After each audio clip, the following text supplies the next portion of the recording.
Hey everyone, so today I'm going to discuss trigonometry, but before starting that part, let me just give you a quick glimpse of some fundamentals of triangle. So what is a triangle? So basically a closed figure with three sides is called a triangle, but this is a very broad definition. Mathematicians face a lot of problem by defining triangle like this. So what they did later, they actually classified the triangle into two categories on the basis of sides and on the basis of angles. All right. So the classification on the basis of side. Okay. So as we can see here, there are three types of triangle. The first is equilateral triangle. So in an equilateral triangle, we have three sides which are equal to each other. All right. In isosceles triangle, we have two sides which are equal to each other and the third side is of different length. In the scalene triangle, we have all the three sides different from each other. Okay.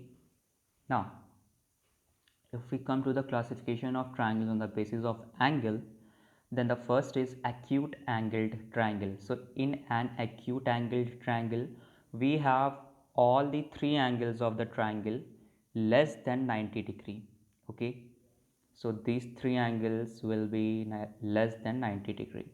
Now coming to right angle triangle, in a right angle triangle we have definitely one angle which is equal to 90 degree, and one more fact that you should keep in your mind, that the angle which is opposite to this 90 degree, sorry, the side which is opposite to this 90 degree angle is called hypotenuse. Okay, and it is denoted by h. So throughout the explanation I am going to denote the hypotenuse by the letter h. Okay.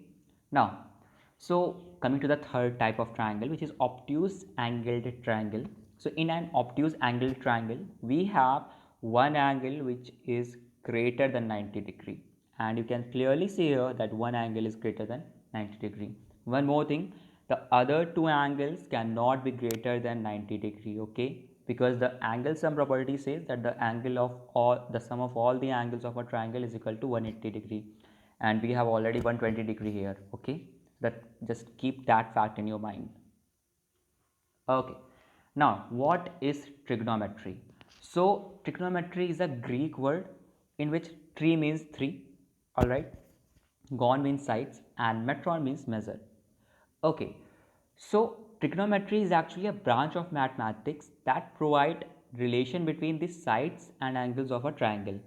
That's the basic definition of trigonometry. Now let's see some of the application of trigonometry. So trigonometry is used to find the height of the mountain and hills. Also, trigonometry is used by our ancestors for constructing sundials to estimate the time from the sun's shadow.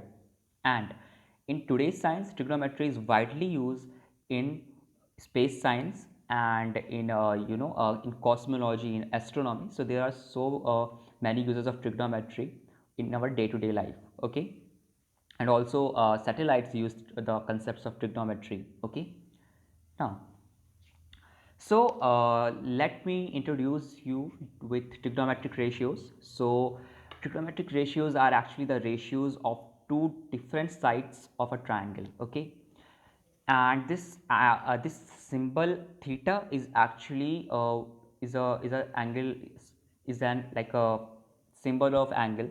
Okay, we are going to use it throughout the explanation. So let me just consider this angle as theta. All right.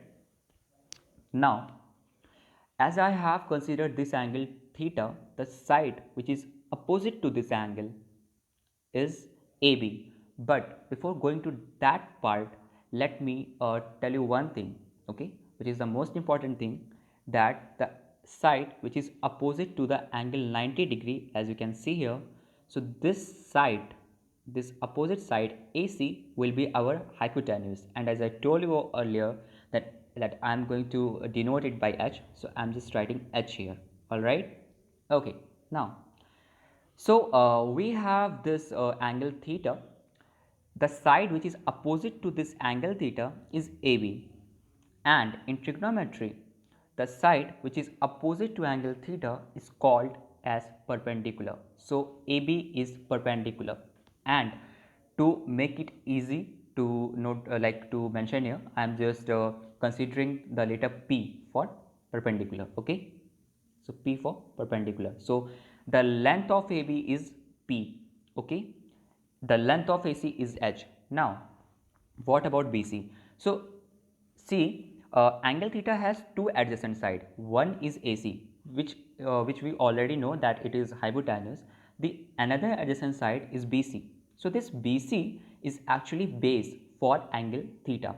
So now I am just denoting it by B. Okay, B for base. So I am writing down B here. Okay. Now one more case is possible.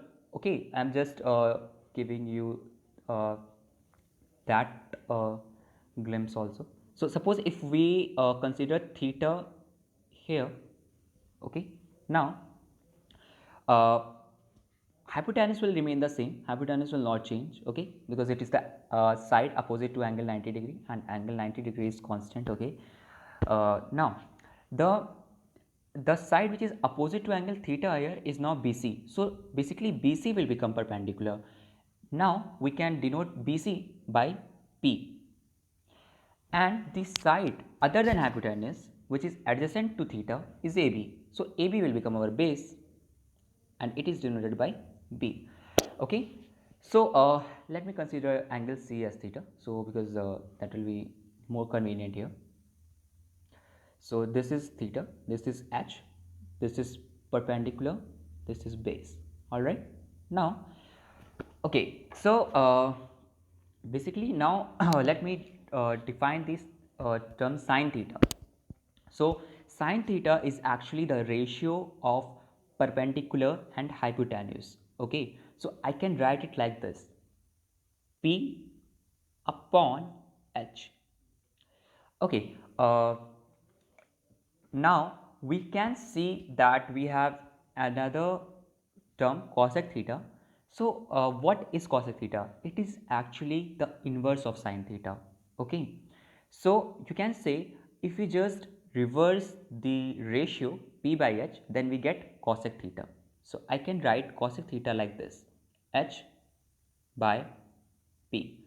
So you can clearly see here that cosec theta is just the inverse of sine theta. Okay, that's simple. Now cos theta. So what is cos theta? Cos theta is actually the ratio of base and hypotenuse. Okay, so we can write it like this: B upon H. Now if we just take the inverse of cos theta, it means that if we just reverse the ratio B by H, then we get H by B, which is equal to sec theta. So sec theta is actually the inverse of cos theta. That's it. So we can write it like this: H by B. Now, so we are left with tan theta and cot theta.